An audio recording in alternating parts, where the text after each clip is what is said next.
Politics. Here in our roundtable, I'm joined, as always, by George Will, Republican consultant Frank Luntz, the author of What Americans Really Want. Really? Is that the right way to pronounce that, or the right inflection there? Democratic strategist Donna Brazil, Sam Donaldson, and Cokie Roberts. And George, so much happened in the political world this week, but that unemployment number on Friday, 10.2%, probably the most significant development. 3 digits is a lot more than 2 when unemployment's concerned. Adding those who are either discouraged and left the job market or are underemployed, you're at about 17.5%. Given the fact that you have to create 100,000 new jobs a month in this economy just to stay even with population growth, you can see the kind of hole we're in. And as this is happening, small business and others who do the hiring and job creation look around and they see card check coming that would make it easier to unionize. They see a 12% increase in domestic spending plan for 2010, and they see the raft of regulations and costs and taxes in the health care bill, and they get discouraged. Yeah, but they saw all that in Reagan's day. His popularity went down to 37% at one point. But guess what? We came out of that recession thanks to Paul Volcker, wringing out inflation the old-fashioned way by jacking up interest rates at the Fed, and he was morning in America again. So I say to people, anyone who thinks that Barack Obama isn't kind of odds-on for re-election must not think we're going to come out of this recession, because assuming we do, and I think we're going to, by 2012, it will be morning in America. How long does it take, though? I think that's right, though. Well, a lot of people are going to be hurt in the meantime. You look at since you did that nice Reagan analogy, 1982 was a terrible year for Republicans. They lost 26 seats in the House and 4 in the Senate, and everybody's saying, see, the Reagan landslide really wasn't what it would look like and all of that. 1984, a very different story, and what we really had in 1980, that Reagan election, was a realignment that lasted for a generation.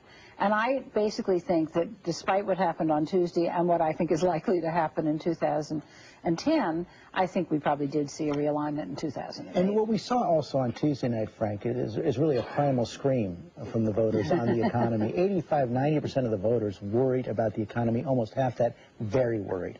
And now you understand why there's so much anger. 72% of Americans define themselves as, quote, mad as hell and not going to take it anymore. Every age group except for 18 to 29-year-olds. Ethnicity, it doesn't matter.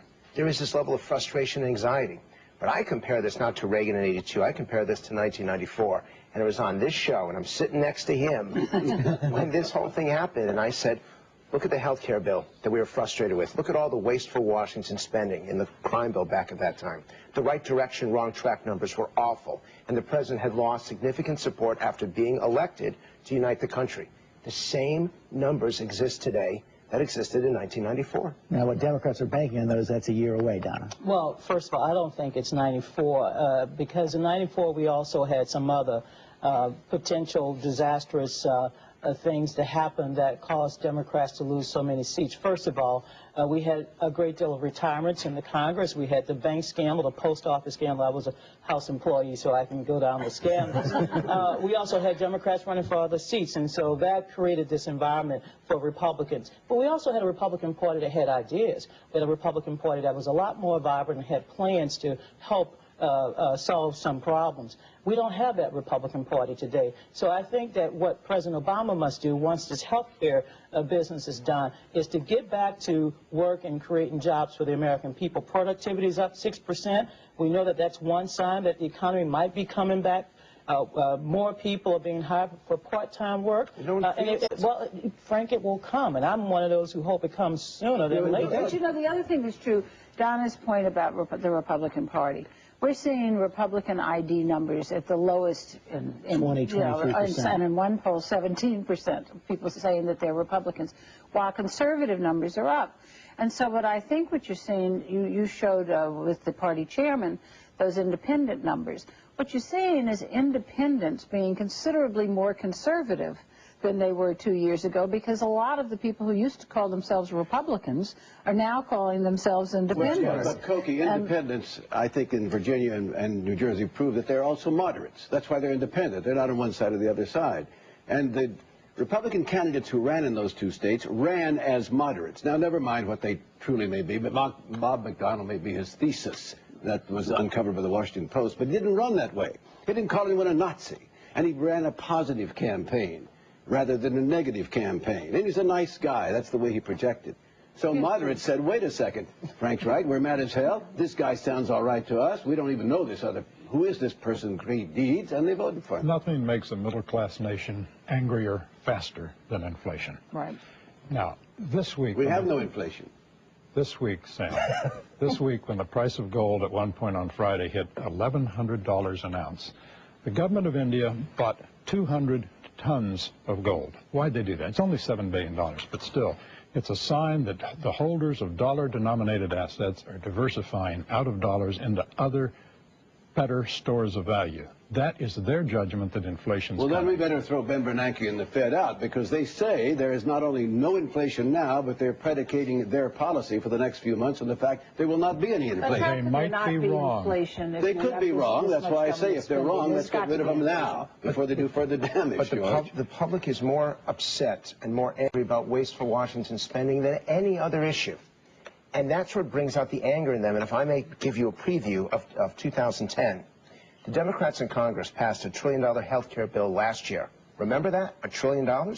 So tell me, are you paying less today than you did a year ago? Is your health care any better today than it was a year ago? Or is it really worth $1 trillion in higher taxes, higher spending, and a higher debt for your children? Yep, the Democrats made you spend $1 trillion on health care.